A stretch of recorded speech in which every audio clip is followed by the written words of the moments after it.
خميس لذيذ. في حاجات قيمتها الوحيدة إنها تيجي في وقتها.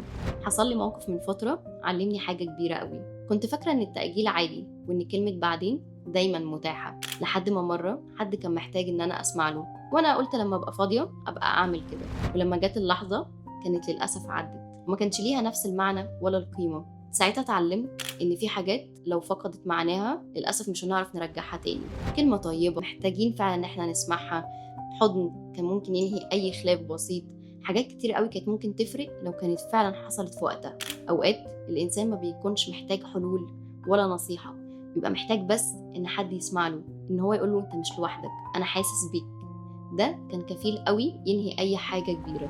بس عارفين إيه الحلو في الموضوع؟ إن لسه في لحظات ولسه في فرص، لسه في حاجات كتير قوي ممكن نلحق بيها بعض. بس الأكيد إن هي لو حصلت في وقتها. وانتوا إيه الحاجة اللي مش ناويين تأجلوها تاني؟ وأتمنى لكم خميس لذيذ.